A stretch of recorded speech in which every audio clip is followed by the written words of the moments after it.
ডিমৰীয়া সমষ্টিৰ পৰা নিৰ্বাচন খেলাৰ মন মেলিছে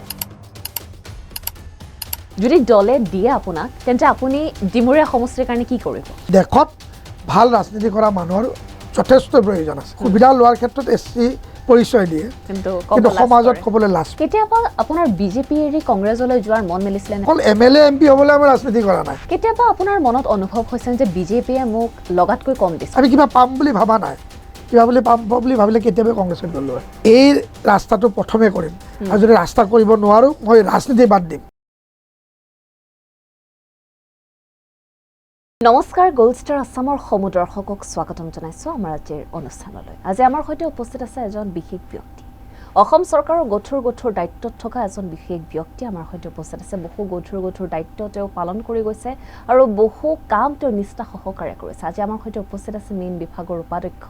আৰু অল আছাম এছচি মৰ্চাৰ প্ৰেছিডেণ্ট নবাৰুণ বিধি তেওঁৰ সৈতে আজি আমি কথা পাতিম বহু নজনা কথা তেওঁৰ পৰা জানিবলৈ চেষ্টা কৰিম তেন্তে আহক পলম নকৰি আমাৰ আজিৰ অনুষ্ঠানটো আৰম্ভ কৰোঁ হয় দাদা আপোনাক স্বাগতম জনাইছোঁ আমাৰ আজি অনুষ্ঠানলৈ এইখিনিতে মোৰ প্ৰথমটো প্ৰশ্ন আপোনালৈ আপুনি যেতিয়া বিজেপিত যোগদান দিছিলে সেইটো সময়ত অসমত কংগ্ৰেছৰ ৰাজত্ব আছিল চাৰিওফালে কংগ্ৰেছে দপদপিয়াই আছিল কংগ্ৰেছৰ ৰাজত্ব থকা সময়ত আপুনি বিজেপিত যোগদান দিয়াৰ কাৰণটো কি আচলতে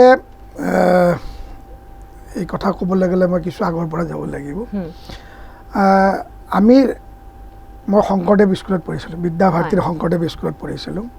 তেতিয়া অসমৰ যিখন প্ৰথমখন স্কুল শংকৰদেৱ শিশু নিকেতন অম্বিকাগিৰি নগৰত আছে সেইখন ক্লাছ 7লৈকে আছিল ক্লাছ 8 নাছিল আজিতো আমাৰ সমগ্ৰ অসমত শংকৰদেৱ শিশু নিকেতন বহুত আহি গ'ল এতিয়া আমাৰ বিদ্যাভাৰতী প্ৰাগজ্যোতিষপুৰ চন্দ্ৰপুৰতে আছে ইউনিভাৰ্চিটিও হ'ল তেতিয়া ক্লাছ 7লৈকে আছিল শংকৰদেৱ শিশু নিকেতন হিচাপে শংকৰদেৱ শিশু নিকেতনৰ ছাত্ৰ আছিলোঁ আৰু পঞ্চমমান শ্ৰেণীত পঢ়ি থাকোঁতে মই ৰাষ্ট্ৰীয় স্বয়ংসেৱক সংঘৰ সান্নিধ্যত আহিছিলোঁ মোৰ ঘৰৰ কাষতেই যিখন ফিল্ড আছে সেই ফিল্ডৰ শাখাৰ জৰিয়তে ৰাষ্ট্ৰীয় স্বয়ংসেৱক সংঘৰ শাখাত আহিছিলোঁ আৰু তেতিয়াৰ পৰা মই স্বয়ংসেৱক এই ৰাষ্ট্ৰীয় স্বয়ংসেৱক সংঘৰ লগত জড়িত থকাৰ কাৰণে মই বহুখিনি লোক লগ পাইছিলোঁ প্ৰচাৰক লগ পাইছিলোঁ ৰাষ্ট্ৰীয় স্বয়ংসেৱক সংঘৰ দায়িত্বত থকা লোকসকলক লগ পাইছিলোঁ আৰু শাখাত যিহেতু ৰাষ্ট্ৰীয় স্বয়ংসেৱক সংঘৰ মূল কথাটো হ'ল যে ব্যক্তিৰ দ্বাৰা ৰাষ্ট্ৰ নিৰ্মাণ মানে ব্যক্তি বনোৱা হয় দেশপ্ৰেমিক বনোৱা হয় দেশক ভাল পাবলৈ শিকোৱা হয় দেশ মাতৃক ভাৰত মাতা কি জয় যিটো এটা লাইনতে সকলো কথা বুজা যায় ভাৰত মাতা কি জয় এই কথা শিকোৱা হয় আৰু তাৰ আদৰ্শৰে ব্যক্তিয়ে সৰুৰে পৰা শাখাৰ জৰিয়তে ৰাষ্ট্ৰীয় স্বয়ংসেৱক সংঘই ব্যক্তিৰ জৰিয়তে দেশভক্ত বনায় ৰাষ্ট্ৰভক্ত বনায় আৰু তাৰ কাৰণে মই যেতিয়া কলেজ পালোঁ সেই আদৰ্শ ৰাষ্ট্ৰীয় স্বয়ংসেৱকৰ আদৰ্শ অনুপ্ৰেৰিত হৈ মই স্বয়ংসেৱক যেতিয়া আগবাঢ়িলোঁ মানে বাল্যকালৰ পৰাই মই স্বয়ংসেৱক যেতিয়া আহি কলেজীয়া শিক্ষা লৈলোঁ তেতিয়া আপোনালোকে জানে যে ৰাষ্ট্ৰীয় স্বয়ংসেৱক সংঘৰ পৰাই জনসংঘৰ জন্ম হৈছিল আৰু পিছত জনসংঘৰ পৰাই 1980 চনত 6 এপ্ৰিল তাৰিখে ভাৰতীয় জনতা পাৰ্টীৰ অটল বিহাৰী বাজপেয়ীজীৰ সভাপতিত্বত ভাৰতীয় জনতা পাৰ্টী হৈছিলে আৰু মই যেতিয়া কলেজৰ শিক্ষাত আছিলোঁ 1995ৰ কথা কৈছোঁ তেতিয়া ভাৰতীয় জনতা পাৰ্টীত তেতিয়াৰ সেই সময়ত ৰাজেন্দ্ৰ কুমাৰ শইকীয়া বুলি গুৱাহাটী মহানগৰৰ জেনেৰেল ছেক্ৰেটাৰী আছিল তেখেতৰ এই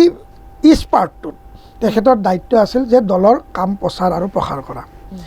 আৰু তেতিয়া বিজেপি কোনো নকৰিছিলে কংগ্ৰেছ আছিলে এজিপি আছিলে কোনো বিজেপি নকৰে মই তেতিয়া কলেজৰ ডিগ্ৰী পঢ়ি আছোঁ কাৰণ মই 97 ডিগ্ৰী পাছ কৰিছোঁ BA পঢ়ি আছিলোঁ তেতিয়া তেখেতে ৰাষ্ট্ৰীয় স্বয়ংসেৱক সংঘৰ স্বয়ংসেৱক কোন তেনেকুৱাত আমাৰ ৰাষ্ট্ৰীয় স্বয়ংসেৱক সংঘৰ পৰিয়াল কোন পৰিয়াল আছে তেনেকৈ এইবিলাক এৰিয়াত বিচাৰি আহিছিল আৰু তেনেকৈ প্ৰথমে তেখেতে মোৰ দেউতাক লগ পাইছিলে দেউতাক লগ পাই মোৰ ঘৰলৈ লৈ আহিছিলে মোৰ এতিয়াও মনত আছে 1995 21 মাৰ্চ সেইদিনাখন মোৰ জন্মদিন মানে 21 মাৰ্চ মোৰ জন্মদিন মোৰো আছিল যে আপোনাৰ 21 মাৰ্চৰ দিনাখন আপোনাৰ জন্মদিন সেইদিনাখনে আপুনি পাৰ্টিত যোগদান দিছিল তাৰ কাৰণটো কি মানে তেখেতে সেইদিনাখনে মোক মানে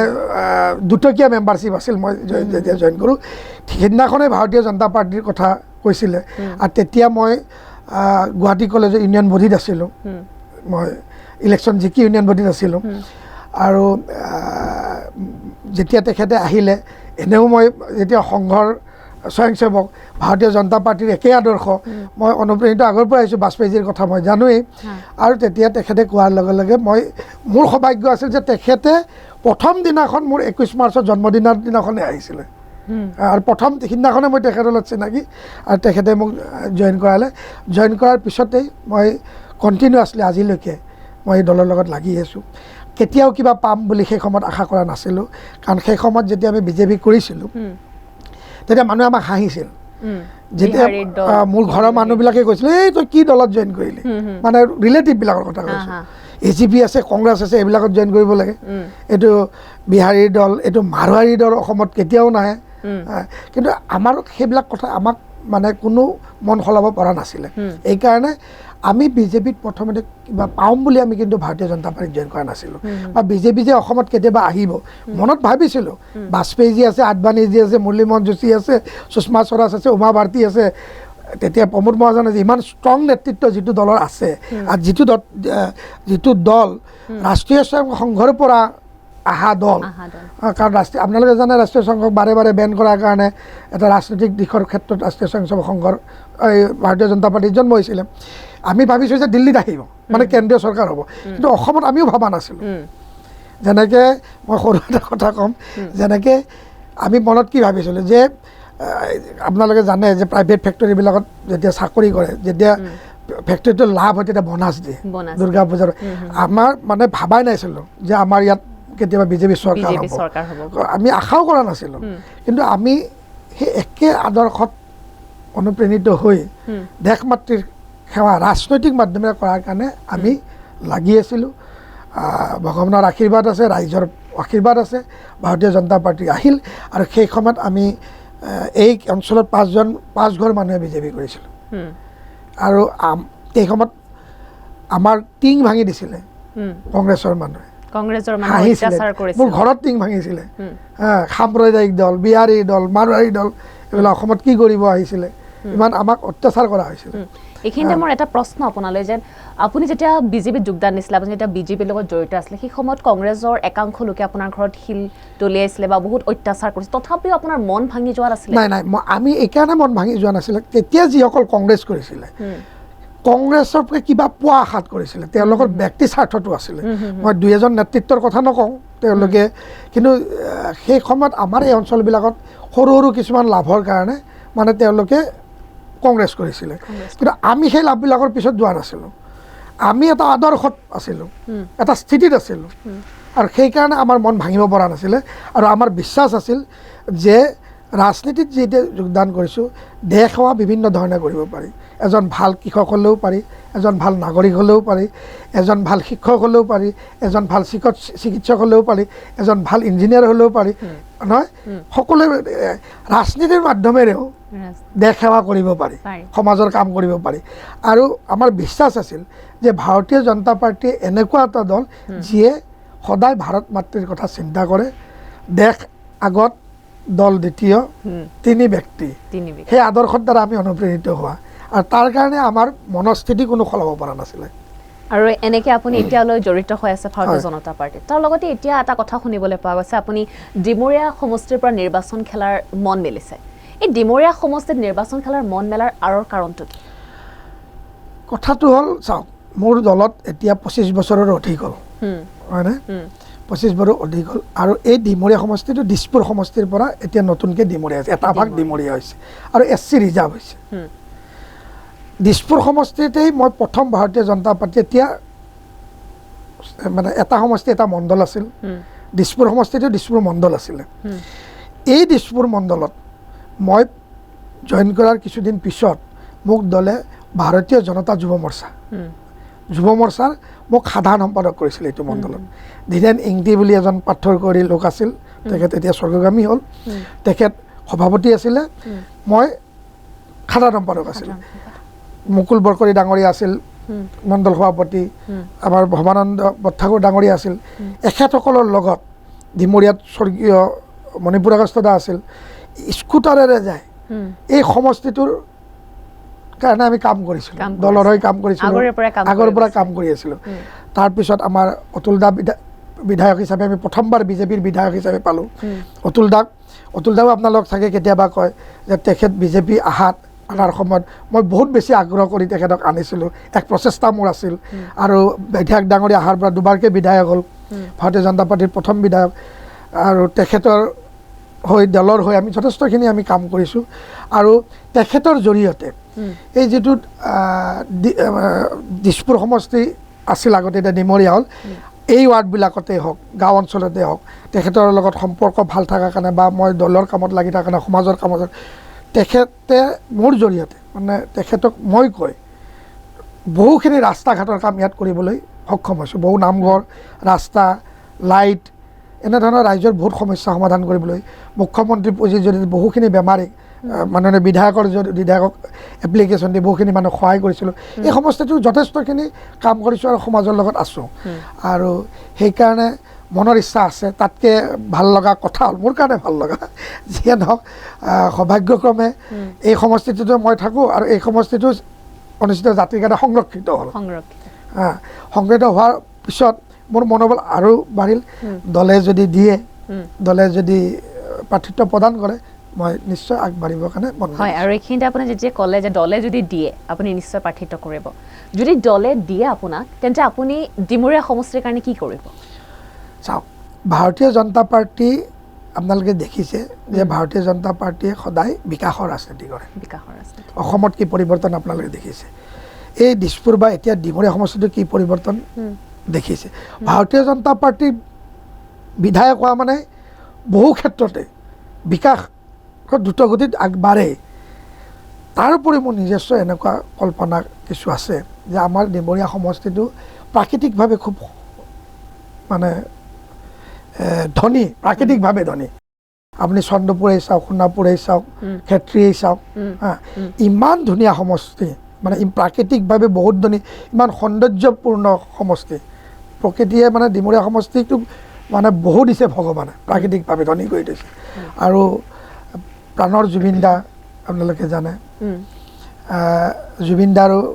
এতিয়া আমি জুবিন দা ক্ষেত্ৰ বুলি কওঁ কাৰণ জুবিন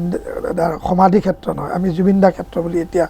আমাৰ গৰিমা বৈ আহ্বান কৰিছে মুখ্যমন্ত্ৰীও কৈছে যে আমি এইটো জুবিন দা ক্ষেত্ৰ আমি বনাইছোঁ আৰু ডিমৰীয়া সমষ্টিতে এই ক্ষেত্ৰটো সৌভাগ্যক্ৰমে হওক দুৰ্ভাগ্যক্ৰমে হওক যিয়ে বুলিয়ে নকয় কিয় আজি প্ৰাণৰ শিল্পীগৰাকী গুচি গৈছে এইটো মনত বহুত অশান্তি সকলোৰে অশান্তি আমি মনত বহুত কষ্ট পাইছোঁ আৰু এই সমষ্টিটোতেই ডিমৰীয়াত সোণাপুৰত কমাৰকুছিত তেখেতৰ এই ক্ষেত্ৰটো আমি পাবলৈ সক্ষম পালোঁ এইটো আকৌ আগবঢ়াই লৈ যোৱাত এতিয়া জানে এইটো উপাসনাৰ স্থলী হৈ গৈছে টুৰিষ্ট প্লেচ টাইপ হৈ গৈছে উপাসনাৰ স্থলী মানুহৰ জাতি ধৰ্ম নাই সকলোৱে এই ভগৱানৰ জুবিনদাৰ ৰূপ ভগৱানৰ ৰূপ বুলি সকলোৱে কৰি আছে সঁচা কথা ইয়াক লৈ আমি তাতে কৰিবলগীয়া বহুখিনি কাম আছে চৰকাৰে কৰিব নতুন বিধায়কেও কৰিব লাগিব সেই দিশত নতুন নতুন চিন্তা চৰ্চা কৰিব লাগিব কেনেকৈ আমি জুবিন দাক শ বছৰ জীয়াই ৰাখোঁ হাজাৰ বছৰ জীয়াই ৰাখোঁ তেখেতৰ আধৰুৱা ৰৈ যোৱা সপোনবোৰ কেনেকৈ আমি পূৰণ কৰিব লাগিব তেখেতে বিচৰা কামবোৰ আমি কৰিব লাগিব আজি তেখেতৰ আটাইতকৈ ভাল গুণ আমি সকলোৱে জানো তেওঁৰ মানৱ দৰেদি আছিলে আৰু বহুখিনি নৱপ্ৰজন্মক নতুন গায়ক গায়িকাক উঠাই আনিবলৈ সক্ষম হৈছিলে জুবিন দাৰ লগত এজনে গান গোৱা মানে এজন শিল্পীয়ে গান গোৱা মানে তেখেত এটা ডাঙৰ প্লেটফৰ্ম পাই যায় পিছত তেওঁ নিজেই স্বীকৃতি পাই যায় তাৰপিছত সুযোগ পাই যায় তেওঁ নিজে গান গাবলৈ সক্ষম হয় সমাজৰ প্ৰিয় হ'বলৈ সক্ষম হয় ফাংচন কৰিবলৈ সক্ষম হয় তো এই ক্ষেত্ৰতো বহুত কৰিবলগীয়া কাম আছে আৰু এই সমষ্টিটোত টুৰিষ্টৰ কাৰণে বহুখিনি কৰিবলগীয়া কাম আছে খেলৰ ক্ষেত্ৰত এই ক্ষেত্ৰত কাম কৰিবলগীয়া বহুত কাম আছে খেল এই সমষ্টিটোৰ বহু লোক আপোনালোকে দেখিলে গম পাব যে খেলৰ প্ৰতি বহুত আগ্ৰহী খেলৰ ক্ষেত্ৰত আমি এই সমষ্টিত কৰিবলগীয়া বহুত কাম আছে আৰু বাকীটো গতানুগতিক কাম কিছুমান থাকেই নিবনুৱা সমস্যাৰ সমাধান সেইবিলাক অকল ডিমৰীয়া বুলি নহয় সকলো ক্ষেত্ৰতে থাকে মাননীয় মুখ্যমন্ত্ৰীয়ে দেখিছে নিবনুৱা সমস্যাৰ সমাধান কৰাৰ কাৰণে স্বচ্ছতাৰে কিমান মানুহক চাকৰি প্ৰদান কৰিছে তে বহুখিনি ডিমৰীয়া সমষ্টিৰ কাৰণে কাম কৰিব কৃষি ক্ষেত্ৰতো ডিমৰীয়া খুব উল্লেখযোগ্য এটা সমষ্টি কৃষি ক্ষেত্ৰতো আমি বহুখিনি আগবঢ়াই লৈ যাবৰ কাৰণে বহুত কিবা কিবি প্লেন কৰিব পাৰোঁ এই সকলো দিশত সাঙুৰি আমি ডিমৰীয়া সমষ্টিক আগবঢ়াই লৈ যাব লাগিব মুঠৰ ওপৰতে আপুনি যদি ডিমৰীয়া সমষ্টিৰ পৰা প্ৰাৰ্থিত্ব লাভ কৰে তেন্তে ডিমৰীয়া সমষ্টিৰ মানুহে আপোনাৰ পৰা লাভান্বিত হ'ব নিশ্চয় হ'ব কাৰণ মোৰ এনেকুৱা এটা দলে মোক প্ৰাৰ্থিত্ব দিব বুলি আশাবাদী বা ভাৰতীয় জনতা পাৰ্টিৰ কথা কৈছোঁ ভাৰতীয় জনতা পাৰ্টিৰ পৰা সবকা সাথ সবকা বিকাশ সকলোৰে বিকাশ হৈয়ে আছে আৰু তেনেকুৱা দলৰ যদি মই বিধায়ক হ'ব পাৰিম যদি পাৰোঁ যথেষ্ট সৌভাগ্যৱান বুলি ভাবিম আৰু তেতিয়াই মোৰ শক্তি 100 গুণ বাঢ়ি যাব এই দলৰ বিধায়ক হোৱাৰ লগে লগে কাৰণ এই দলে সদায় ৰাইজৰ মাজত থাকে দলে সদায় ৰাইজৰ মাজত থাকিয়েই কাম কৰে ৰাইজৰ কাৰণে কাম কৰে হয় এইখিনিতে আৰু এটা প্ৰশ্ন যে আপুনি অল আছাম এছ চি মৰ্চাৰ সভাপতি সেই হিচাপে চাব গ'লে আজিকালি প্ৰায় দেখিবলৈ পোৱা যায় মানুহে নিজৰ অনুসূচিত জাতিৰ ভুৱা প্ৰমাণ পত্ৰ লৈ প্ৰায় নিৰ্বাচন খেলিবলৈ চেষ্টা কৰে সেই যে ভুৱা প্ৰমাণ পত্ৰ লৈ মানুহে নিৰ্বাচন খেলে সেই মানুহবোৰক লৈ আপুনি কি ক'ব চাওক এইটো অত্যন্ত ঘৃণনীয় কাম যিসকল এছ চি লোক আছে অনুসূচিত জাতিৰ লোক আছে তেখেতসকলকো মই বেলেগ এটা কথালৈকে মই আৰম্ভণি কৰিছোঁ বহুতে নিজকে এছ চি লোক বুলি ক'বলৈ থকাবিলাকো ক'বলৈ কিছুমান জেগাত কুণ্ঠাবোধ কৰা দেখা যায় এছ চি লোক হ'লে এছ চি লোক বুলি ক'বলৈ কুণ্ঠাবোধ কেতিয়াও কৰিব নালাগে কাৰণ ডক্টৰ ভূপেন হাজৰিকাটো এছ চিৰ পৰা যোৱা আম্বেদকাৰ আজি ভাৰতৰ সংবিধান প্ৰণেতা আম্বেদকাৰ অনুসূচিত জাতিৰে লোক হয়নে সুবিধাটো ল'বৰ কাৰণে বহুতে চেষ্টা কৰে ডক্টৰৰ ক্ষেত্ৰতে হওক ইঞ্জিনিয়াৰিঙৰ ক্ষেত্ৰতে হওক বাকী অন্যান্য যিমান সুবিধা আছে সুবিধা লোৱাৰ ক্ষেত্ৰত এছ চি পৰিচয় দিয়ে কিন্তু সমাজত ক'বলৈ লাজ পায় এইটোও ঘৃণনীয়কে কাৰণ আমাৰ ইয়াততো শংকৰদেৱে মাধৱদেৱে যি চামে 4জন গুৰু আছে হৰিদেৱ নহয় মূলতঃ শংকৰদেৱে আৰম্ভণি কৰিছিল যে ইয়াতে জাতিভেদ প্ৰথা কেতিয়াবাই নোহোৱা কৰি থৈ গৈছে নামঘৰত মজিয়াত সকলোকে বহাবলৈ সক্ষম হৈছে হয়নে আমাৰ ইয়াত অসমত ইমান বেছি একোৱে নাই এছ চি লৈ অন্য প্ৰদেশত যিমান ধৰণৰ কথা কমিছে যদিও আজিও চলি আহিছে মোৰ মতে নিজৰ পৰিচয় কেতিয়াও নিদিয়াকৈ লুকাই ৰাখিব নালাগে সুবিধাৰ ক্ষেত্ৰত পৰিচয় দিলে নহ'ব চাকৰিৰ ক্ষেত্ৰত ইলেকশ্যন খেলাৰ ক্ষেত্ৰত পৰিচয় দিলে নহ'ব এছ চি সমাজৰ কাৰণে কাম কৰিব লাগিব মোৰ আহ্বান ডক্টৰেই হওক ইঞ্জিনিয়াৰেই হওক শিক্ষকেই হওক ৰাজনীতিবিদেই হওক সমাজৰ অন্য কাম কৰা লোকেই হওক ব্যৱসায়ী হওক তেওঁলোকে আহক সমাজৰ কাৰণে কাম কৰক এছ চি হিচাপে পৰিচয় দিয়ক মই এছ চি লোকসকলক আহ্বান কৰিছোঁ এছ চি হোৱাটো কোনো লাজৰ কথা নহয় এছ চি মানুহখিনিক আকৌ কেনেকৈ আগবঢ়াই লৈ আনিব পাৰে সঠিক পথত লৈ যাব পাৰে তাৰ প্ৰচেষ্টা কৰক এইটো আহ্বান প্ৰথমতে দ্বিতীয়তে আহ্বান যিসকল ভুৱা এছ চি চাৰ্টিফিকেট লৈ চাকৰিয়ে কৰিছে বা ডক্টৰ ইঞ্জিনিয়াৰ হ'বলৈ প্ৰচেষ্টা কৰিছে বা আজিৰ ক্ষেত্ৰত কোনোবা এটা চিটত নিৰ্বাচন খেলি জয়ী হ'ব বিচাৰিছে তেওঁলোকলৈ মই এটা কথা ক'ব বিচাৰিছোঁ প্ৰথমটো মই তেখেতসকলক ক'ম যে এনেকুৱা কাম কৰি আপোনালোকে বেলেগক ডিপ্ৰাইভ নকৰিব টাইটেল চেঞ্জ কৰি কিবা চেঞ্জ কৰি এনেধৰণৰ কাম আপোনালোকে নকৰিব সমাজে চাই আছে বিপদ নিশ্চিত আজি আপুনি কিবা কাৰণত কোনোবা এজনে চিট ক'ৰবাত পাব পাৰে চাকৰি পাব MLA হৈ যাব পাৰে কিন্তু তাৰ পিছতো বিচাৰ হোৱাৰ সম্ভাৱনা আছে আৰু বিপদত পৰাৰ সম্ভাৱনা আছে কাৰণ সময়ে কাকো ক্ষমা নকৰে সময়ক ভয় কৰিবলৈ শিকক সময় কাৰো নহয় আৰু সময় ভয় কৰিবলৈ শিকিব লাগে কাৰণ তেওঁলোক ধৰা পৰিব এদিন নহয় এদিন কোনো লুকাই নাথাকে সমাজেই ধৰা পেলাব আৰু ধৰা পৰাৰ পিছত তেওঁৰ কি অৱস্থা হ'ব সেই কথাটো এতিয়াই চিন্তা কৰক প্ৰথমে চিন্তা কৰা উচিত কৰাৰ আগত ভাবিব লাগে কাৰণ এইবিলাকৰ বিচাৰ হ'বই চাওক মিছা কথা কেতিয়াও লুকাই ৰাখিব নোৱাৰে ভুৱা এদিন নহয় এদিন হ'লেও ওলাই পৰিব খন্তেক ক'বা কাৰোবাৰ লাভ হ'ব পাৰে কিন্তু মই তেখেতসকলে সকিয়নি বুলিয়েই ভাবে নে উপদেশ বুলিয়েই ভাবে নে মোক ৱেল উইচাৰ বুলিয়েই ভাবে মই নাজানো মই যিয়েই নকওঁ অকল মই ৰাজনীতিৰ ক্ষেত্ৰতে কোৱা নাই চাকৰিৰ ক্ষেত্ৰতো হওক বা অন্য যি ক্ষেত্ৰতো হওক যদি ভুৱা লোকে এছ চি চাৰ্টিফিকেট বনাই এছ চি সুবিধা লৈ আছে আগৰ যুগ নাই আজি বহুত ধৰণৰ ডিজিটেল যুগ বহুত কথাই আজিকালি আহি পৰে পিছত ধৰা পৰি বিপদত নপৰিব কাৰণ সময়ে কাকো ক্ষমা নকৰে সময় কাৰো নহয় সময় থাকোঁতে ঠিক হোৱাটো উচিত সেইটোৱে কথা হয় আপুনি বিজেপি চৰকাৰৰ লগতে বহু বছৰ ধৰি জড়িত হৈ আছে আপুনি নিজে ক'লে যে প্ৰায় 25 বছৰৰ ওপৰত আপুনি জড়িত হৈ আছে বিজেপিৰ লগত এতিয়া বিজেপি চৰকাৰৰ লগত আপুনি জড়িত হৈ আছে বিজেপি চৰকাৰৰ হৈ আপুনি বহু কাম কৰিছে বহু গধুৰ দায়িত্বত আপোনাক দিয়া হৈছে সেই গধুৰ দায়িত্ববোৰ আপুনি পালন কৰিছে নিষ্ঠা সহকাৰে এই গধুৰ দায়িত্ববোৰ পালন কৰোঁতে কেতিয়াবা নিজে আপুনি ভাগৰি গৈছে নে কেতিয়াবা মানে ভাগৰটো মোৰ সঁচা কথা ক'বলৈ লগা নাই আৰু লাগিবলৈও নিদিয়ে ফাৰ্ষ্ট্ৰেশ্যন আহিলে মানুহৰ ভাগৰ লাগে মোৰ ভাগৰ এইকাৰণে নালাগে কাৰণ আপোনালোকে 3 ইডিয়েট চিনেমাখন চাইছে তাতে কি বাৰ্তা দিছে চাইছে মই সমাজৰ লগত থাকি ভাল পাওঁ সমাজৰ কাম কৰি ভাল পাওঁ আৰু ৰাজনীতিৰ মাধ্যমেৰে দেশ সেৱা কৰাও সমাজ সেৱা কৰাটো মোৰ এটা লক্ষ্য আৰু মই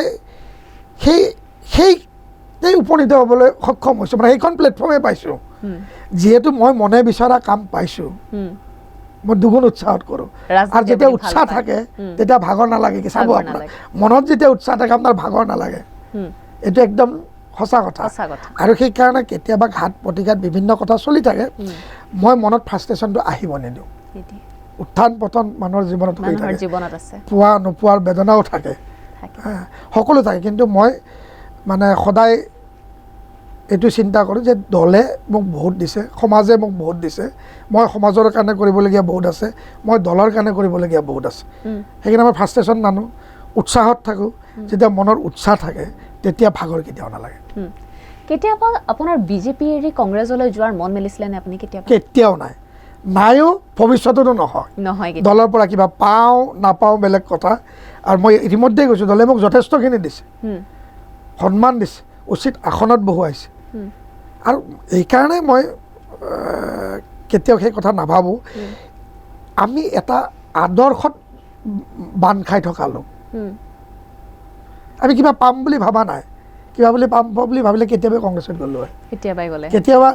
ইচ্ছা থকাটো বেলেগ কথা MLA MP হ'বলৈ ইচ্ছা আছে মন্ত্ৰী হ'বলৈ ইচ্ছা আছে স্বাভাৱিক কথা কিন্তু অকল MLA MP হ'বলৈ আমি ৰাজনীতি কৰা নাই এটা আদৰ্শৰ কাৰণে ৰাজনীতি ভাৰতবৰ্ষক যাতে সৰ্বোচ্চ স্থানত লৈ যোৱা যিটো লক্ষ্য সেই লক্ষ্যত এজন সৈনিক হ'বৰ কাৰণে ভাৰতীয় জনতা পাৰ্টি কৰিছোঁ আৰু ভাৰতীয় জনতা পাৰ্টীয়ে যেতিয়ালৈকে এই আদৰ্শত থাকিব তেতিয়ালৈকে আমি ভাৰতীয় জনতা পাৰ্টীৰ বাহিৰে বেলেগ কথা কেতিয়াও চিন্তা কৰিব নোৱাৰোঁ হয় আপুনি বিজেপি চৰকাৰৰ লগত ইমান দিন ধৰি জড়িত হৈ আছে যি সময়ত আপুনি বিজেপিৰ লগত যোগদান দিছিলে বা জড়িত হৈছিলে সেই সময়ত কংগ্ৰেছৰ ৰাজত্ব আছিলে প্ৰথমতে কৈছোঁ এইবাৰ আকৌ পুনৰবাৰ ক'লোঁ সেই সময়ত যেতিয়া আপুনি বিজেপিৰ লগত যোগদান দিছিলে কেতিয়াবা কংগ্ৰেছৰ ফালৰ পৰা আপোনালৈ অফাৰ আহিছিল নে ভাল পদত অলপ নহয় বহুত অফাৰ আহিছিলে এনেকুৱা অফাৰো আহিছিলে মই যেতিয়া গুৱাহাটী মহানগৰৰ জিলাৰ যুৱ মৰ্চাৰ সভাপতি আছিলোঁ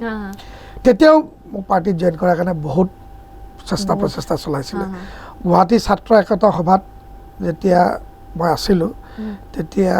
মোৰ এতিয়া অকণমান মনত আছে তেতিয়া একেদিন আমি বিবুৰা কলেজত আছিলে সেই একেটা সময়তে আৰু তেতিয়া হিতেশ্বৰ শইকীয়া চাগে মুখ্যমন্ত্ৰী আছিল তেতিয়াও এটা প্ৰচেষ্টা চলিছিল যে কলেজবিলাকক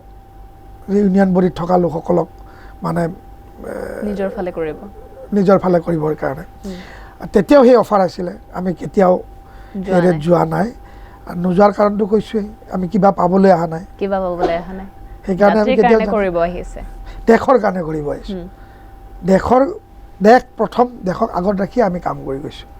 আৰু মই বাৰে কৈছোঁ যে আমি এটা আদৰ্শৰ লগত বান্ধ খাই আমি এই দলত আহিছোঁ এটা ধাৰাৰ পৰা আহিছোঁ ৰাষ্ট্ৰীয় স্বয়ংসেৱক সংঘৰ ধাৰাৰ পৰা মাজেৰে আহি আমি বিজেপি কৰিছোঁ সেইকাৰণে আমি কেতিয়াও বেলেগ কথা চিন্তা কৰিব নোৱাৰোঁ বিজেপি এৰি যোৱাৰ কোনো কথাই নুঠে নেকি কেতিয়াও নুঠে এইটো একদম আপোনালোকে জানি থওক সেইবিলাক মনত আমাৰ কেতিয়াও ভাৱ নাই আৰু ভৱিষ্যতত নাহে কাৰণ কিয় মই অলপ আগতেও কৈ গৈছোঁ যে দেশ সেৱা কৰা আমাৰ প্ৰথম উদ্দেশ্য আৰু ৰাজনীতিৰ মাধ্যমেৰেও বিভিন্ন মাধ্যমেৰে দেশ সেৱা কৰে ৰাজনীতিৰ মাধ্যমেৰে দেশ সেৱা কৰাৰ প্ৰধান দেশক ভাল পোৱা দলটোৱেই হ'ল এই ভাৰতীয় জনতা পাৰ্টিৰ বাহিৰে ক'তো এনেকুৱা কথা নাই যে দেশ প্ৰথম দল দ্বিতীয় ব্যক্তি তৃতীয় আৰু আমি যিহেতু ৰাজনীতিৰ মাধ্যমেৰে সমাজ দেশ সেৱা কৰিব বিচাৰিছোঁ ভাৰতীয় জনতা পাৰ্টিতকৈ ভাল দল আৰু কোনো হ'ব নোৱাৰে সেইকাৰণে ভাৰতীয় জনতা পাৰ্টি এৰি আমি কেতিয়াও নাযাওঁ এই আদৰ্শৰ লগত কিবা পাওঁ নাপাওঁ সেইবিলাক হিচাপ নিকাচ বেলেগ কথা চলি থাকিব কিন্তু দল আমি কেতিয়াও নেৰোঁ হয় কেতিয়াবা আপোনাৰ মনত অনুভৱ হৈছে যে বিজেপিয়ে মোক লগাতকৈ কম দিছে বা বিজেপিয়ে মোক এইটো দায়িত্ব দিলে বেছি ভাল হ'ল হয় মইতো ক'লোৱেই অলপ আগতে ক'লোঁ যে কিবা পাম বুলি দলত অহাই নাই তেতিয়া কম বেছি দগাবৰ লগত কেনেকৈ আহিব পাম বুলিতো অহাই নাই যি দিছে বহুত দিছে কাৰণ মই একো পাম বুলি অহা নাই যেতিয়া একো নাই পোৱা বুলি অহাৰ পিছতো দলে সময়ে সময়ে মানে এইটো মোৰ সৌভাগ্যৰে কথা বা কষ্টৰ কৰাৰো কথা আছে দলত কণ্টিনিউৱাছ প্ৰচেছত লাগি থকাৰো কথা আছে আজি দলত সদায় মই কিবা নহয় কিবা এটা গুৰুত্বপূৰ্ণ পদত আছোঁ এনেই নাই দলে আস্থা বিশ্বাস ৰাখিছে সেইদৰে কামো কৰিছোঁ দলৰ হৈ সমাজৰ হৈ দেশৰ হৈ আৰু দলৰো বিভিন্ন ভাল ভাল দায়িত্বত গুৰুত্বপূৰ্ণ দায়িত্বত আছোঁ চৰকাৰীও দায়িত্ব মাননীয় মুখ্যমন্ত্ৰী ডাঙৰীয়াই তেখেতে মুখ্যমন্ত্ৰী হোৱাৰ পিছতে চৰকাৰী দায়িত্ব হিচাপে অসম মীন উন্নয়ন নিগমৰ নিচিনা উপাধ্যক্ষ ইমান গুৰু দায়িত্ব এটা এই নিগমৰ গুৰু দায়িত্ব তেখেতে দিছে মাননীয় মুখ্যমন্ত্ৰী ডাঙৰীয়াই সেইকাৰণে মই কৈছোঁ দলৰ পৰা যথেষ্ট পাইছোঁ যিখিনি পাবলগীয়া আছিলে আপুনি আৰু পাইছে বহুত বেছি পাইছোঁ অনুভৱ কাৰণ দলে চাই আছে আৰু দিব দলে ভালকৈ এইদৰে কাম কৰে অকল মই বুলি নহয় যিসকলে দেশৰ কাৰণে দলৰ কাৰণে সমাজৰ কাৰণে কৰি আছে মই কথা বিভিন্ন বক্তব্যটো কওঁ যে আমি আমাৰ কোনো পৰিয়াল ডাঙৰ পৰিয়াল নহয় সাধাৰণ দেউতাই ফেক্টৰীত চাকৰি কৰা পৰিয়াল ৰাজনৈতিকভাৱে কোনো সবল পৰিয়ালেই নহয় ৰাজনীতি একোৱেই নাছিলে আমাৰ মানে মই সংক্ষিপ্তটো কোৱা নাই বৃহৎ আকাৰৰ পৰিয়াল যদিও ধৰোঁ মানে সম্পৰ্কৰ গোটেই মাহী ককা পেহী দাদা খুৰাও ধৰোঁ কোনো ৰাজনীতি কৰা মানুহ নাই কোনো ৰাজনীতি পৰিয়ালৰ মানুহ নাই মই একমাত্ৰ উলিয়াইছোঁ মোৰ বেকগ্ৰাউণ্ড জিৰ' পলিটিকেলি জিৰ' মোৰ ফেমিলিত কোনো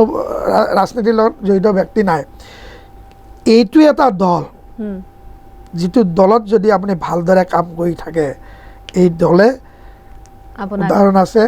ৰেলৱে ষ্টেচনত চাহ বিক্ৰী কৰা মানুহজনকো প্ৰধানমন্ত্ৰী বনাইছে ইয়াতকৈ আৰু ডাঙৰ উদাহৰণ কি থাকিব পাৰে নেকি বহুত CCTV আছে বহুত CCTV আছে যে দলত কাম কৰা লোকসকলক চাই আছে কোনে কেনেদৰে কাম কৰিছে আৰু সেই CCTVবিলাকে পিক আপ কৰে ইয়াৰ কাৰণে আপোনাৰ কোনো খুৰা বহুত ডাঙৰ পলিটিকেল লিডাৰ হ'ব নালাগে দেউতা কোনো পলিটিকেল লিডাৰ হ'ব নালাগে না ফাইনেন্সিয়েলি বহুত বেছি বেকগ্ৰাউণ্ড থকাও নালাগে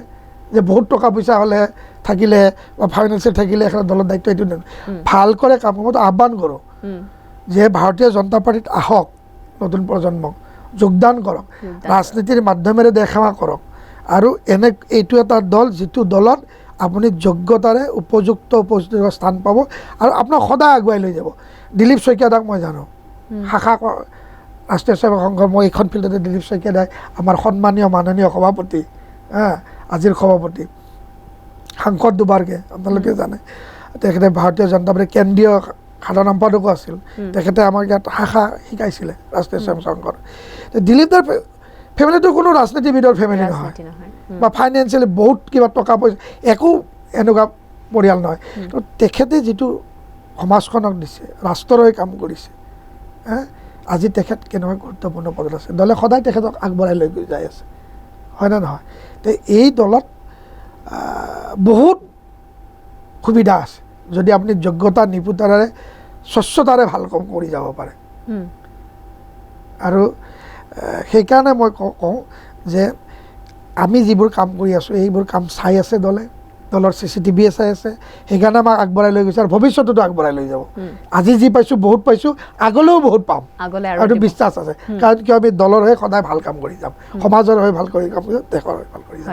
মানে আপোনাৰ কথা অনুযায়ী যে বিজেপি চৰকাৰৰ হৈ যদি ভালকৈ কাম কৰে বা সমাজৰ হৈ যদি ভালকৈ কাম কৰে বিজেপি চৰকাৰে নিশ্চয় আপোনাৰ যোগ্যতাখিনি আপোনাক চাব আৰু সেইখিনি দিব আপোনাক হয় মই কিয় বিজেপি কৈছোঁ চাওক সেইটো মই আপোনাক উন্নগাইছোঁ মই অলপ আগতে কৈ গৈছোঁ যে এজন ভাল দেশৰ নাগৰিক হৈও আপুনি দেশ সেৱা কৰিব পাৰে অলপ আগতে কৈছোঁ আৰু দেশ সেৱা কৰা বহুত মাধ্যম আছে ভাল ডক্টৰ এজন হ'লে আপোনাৰ ভাল দেশ সেৱা হ'ব ভাল চাইণ্টিষ্ট এজনো হ'ব ভাল খনিক এজনো হ'ব ভাল আৰক্ষী হ'ব ভাল শিক্ষক এজন যি ব্যৱস্থাত নাথাকক কিয় যদি আপুনি বিভিন্ন মাধ্যমেৰে সেৱা কৰিব পাৰে আৰু ৰাজনীতিৰ কথাটো এইকাৰণে কৈছোঁ কাৰণ ৰাজনৈতিক দলৰ পৰাই যায় চৰকাৰ হয় আৰু চৰকাৰ এখনৰ আপোনালোকে ক'ব নালাগে, কাৰণ চৰকাৰখনে চকুৰে নিৰ্ধাৰণ কৰে, পলিচি নিৰ্ধাৰণ কৰে, ৰাজ্যখন কোনফালে লৈ যাব, দেশখন কোনফালে লৈ যাব, দেশখনক বহতীয়াই কৰিব, দেশখনক উন্নতি কৰি লৈ যাব, সাধাৰণ জনতাৰ উন্নতি কৰি লৈ যাব নে দালালৰ জন্ম দিব, চৰকাৰে কৰে। চৰকাৰত কোন থাকে? ৰাজনৈতিক দলৰ মানুহ থাকে। সেইকাৰণে ৰাজনীতিৰ মাধ্যমেৰে দেশ সেৱা কৰিব পাৰি। ভাল দলত দেশ সেৱা, দেশক ভাল পোৱা দল ভাৰতীয় জনতা পাৰ্টি, এই দলত আহক যিয়ে ৰাজনীতিৰ ফালে ইচ্ছুক, ৰাজনীতিৰ মাধ্যমেৰে দেশ সেৱা কৰা ইচ্ছুক। কাৰণ যেনেকৈ ভাল এক ডক্টৰৰ প্ৰয়োজন, তেনেকৈ ভাল শিক্ষকৰ প্ৰয়োজন, ভাল চাইণ্টিষ্টৰ প্ৰয়োজন, ভাল খেতিয়কৰ প্ৰয়োজন, তেনেকৈ ভাল ৰাজনীতিবিদৰো প্ৰয়োজন। কাৰণ ৰাজনীতিবিদ ভাল হ'লে সকলো ভাল হ'ব, কাৰণ তেওঁলোকে চৰকাৰ কৰিব, তেওঁলোকেই মুখ্যমন্ত্ৰী হ'ব, তেওঁলোকেই প্ৰধানমন্ত্ৰী হ'ব, হয়নে? আজি মাননীয় মুখ্যমন্ত্ৰী ডাঙৰীয়াই দিনে নিশাই অসমখনৰ কাৰণে কাম কৰি লৈ গৈছে, অসমখনক সৰ্বোচ্চ স্থানত লৈ যোৱাৰ কাৰণে প্ৰচেষ্টা ৰাখিছে, কিমান দ্ৰুতগতিত বিকাশ কৰিছে। কাৰণ তেখেতৰ মনত ইচ্ছা আছে অসমখনক নতুনত্ব দিয়াৰ। কি অসম কলৈ লৈ গ'ল, কিমান মেডিকেল কলেজ স্থাপন হ'ল, কিমান ইঞ্জিনিয়াৰিং কলেজ স্থাপন হ'ল, আগতে কিমান আছিল, আগতে কি কৰিব নোৱাৰিলেহেঁতেন নেকি? ইচ্ছা নাছিল, কৰাপশ্যনে তেওঁলোকক শেষ কৰি পেলাইছিলে। আজি গুৱাহাটীখনৰ কিমান পৰিৱৰ্তন, গুৱাহাটীৰ বহু ঠাইত পানী খুৱাবলৈ সক্ষম হ'ল, গেছ পাইপলাইন গেছ, আমাৰ এই অঞ্চলবিলাকত পানী, গেছ, লাইট সকলো আছে, যি য'ত নাই লাহে লাহে সম্প্ৰসাৰণ হৈছে। আজি কোনটো দিশত পিছ পৰি আছে? সকলো দিশতেই অসম আগবঢ়াই লৈ গৈছে, হয়নে? ইয়াৰ কাৰণে মুখ্যমন্ত্ৰীয়ে এই দেশ সেৱা, ৰাজ্য সেৱা মনৰ ভাৱটো লৈছে, সেইকাৰণে দিনে নিশাই তেখেতে কাম কৰি গৈছে। আৰু তেনেকুৱা একজন ব্যক্তি ক'ৰ পৰা আহিছে? ৰাজনীতিৰ মাধ্যমেৰে আহিছে, তেওঁ ৰাজনীতিৰ মাধ্যমেৰে দেশ সেৱা কৰিছে। সেইকাৰণে মই আহ্বান কৰোঁ যে দেশত ভাল ৰাজনীতি কৰা মানুহৰ যথেষ্ট প্ৰয়োজন আছে, দেশৰ হৈ কষ্ট কৰা মানুহৰ যথেষ্ট প্ৰয়োজন আছে। হয়, এইখিনিতে ইমানখিনি টাইম কথা পাতিলোঁ, এইখিনিতে আপোনাৰ এটা ব্যক্তিগত জীৱনলৈ ৰাখিব বিচাৰিম। আপুনি অলপ আগতে এটা কথা উল্লেখ কৰিছিলে যে যেতিয়া আপুনি বিজেপি চৰকাৰত যোগদান দিছিলে, তেতিয়া আপোনাৰ পৰিয়ালৰ একাংশ লোকে কৈছিলে যে বিহাৰী দল বা মাৰোৱাৰী দল, সেই দলত যোগদান দি কিয় যোগদান দিয়া হৈছে, সেই বিষয়ে এতিয়া সুধিব বিচাৰিম। আপোনাৰ পৰিয়ালৰ যিসকল লোকে আপোনাক ইটিকিং কৰিছিলে, আপোনাক বেয়া পাইছিলে এইটো দলত যোগদান দিয়াৰ কাৰণে, তেওঁলোকে এতিয়া কি কয় আপোনাক? চাওক, নিশ্চয় তেওঁলোকৰ মনতো যথেষ্ট আনন্দ। যেনেকৈ মোক সমাজৰো বহুত মানুহে কয়, ঘৰৰ মানুহেও কয় যে তোৰ ধৈৰ্য মানিছোঁ, ইমান বছৰ লাগি থকা সুফল পালি। আৰু ময়ো আপোনালোকক কওঁ, মই চাকৰিও পাইছিলোঁ। মানে মোৰ দেউতা আছাম কামানত চাকৰি কৰিছিলে, দেউতা 2004 স্বৰ্গগামী হয়।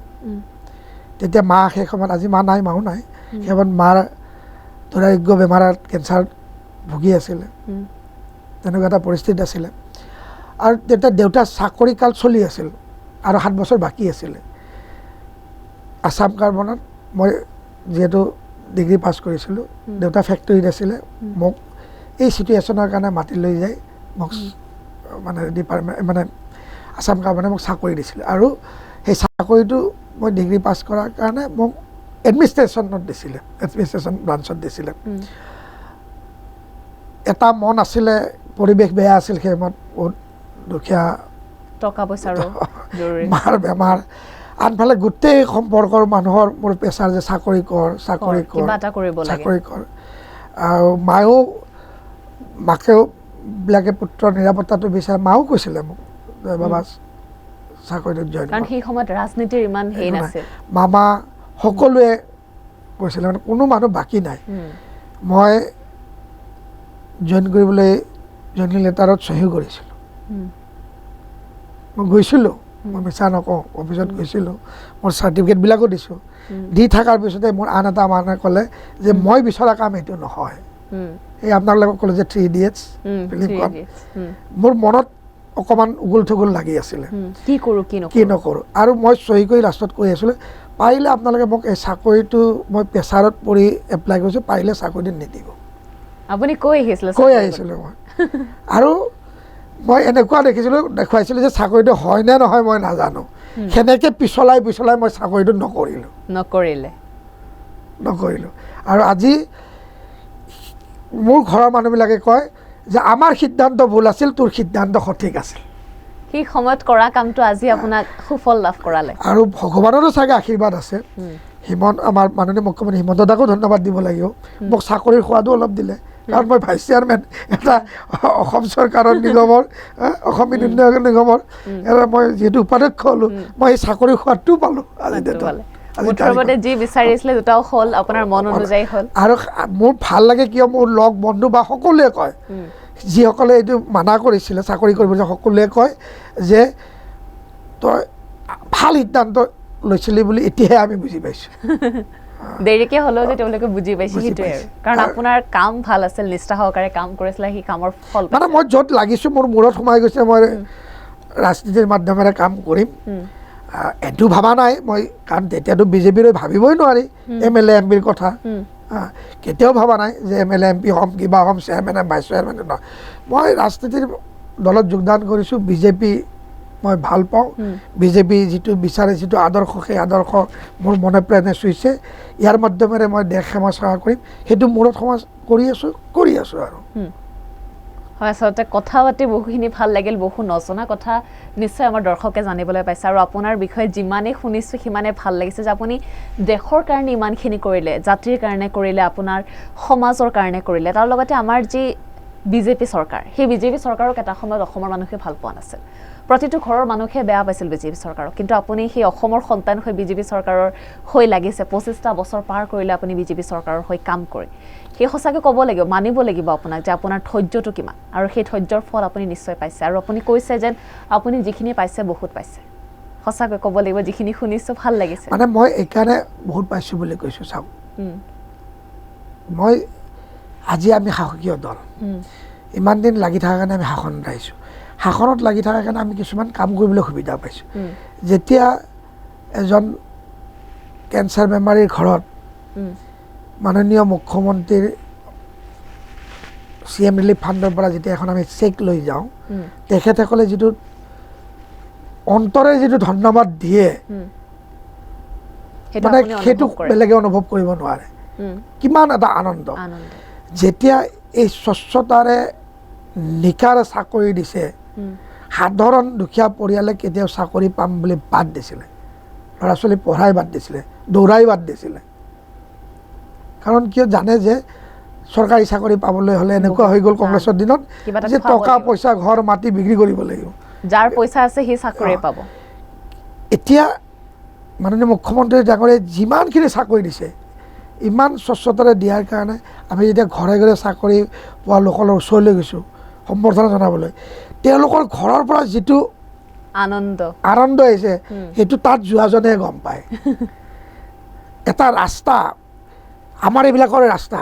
কংগ্ৰেছৰ দিনত বছৰ বছৰ ধৰি পৰি আছিল মানুহে কষ্ট কৰিছিলে ইয়াতে যেতিয়া প্ৰথম আমাৰ 16 চনৰ কথা কৈছিলোঁ ষ্টুডিঅ'ৰ বাহিৰত যিখন পথাৰ আছে নামঘৰৰ পথাৰ এই পথাৰত যেতিয়া বিজেপি হৈ জইন কৰিলে 13 চনত আমাৰ অতুল দাই নেক্সটবাৰ যেতিয়া টিকেট পালে ইয়াতে ভাষণ দিবলৈ ৰাজহুৱা সভাত নিৰ্বাচনত মই গৈছিলোঁ যে অতুল দাক বিজেপিক চৰকাৰ অহাৰ পিছত অতুল দা বিধায়ক হোৱাৰ পিছত আপোনালোকে আশীৰ্বাদ দিয়ক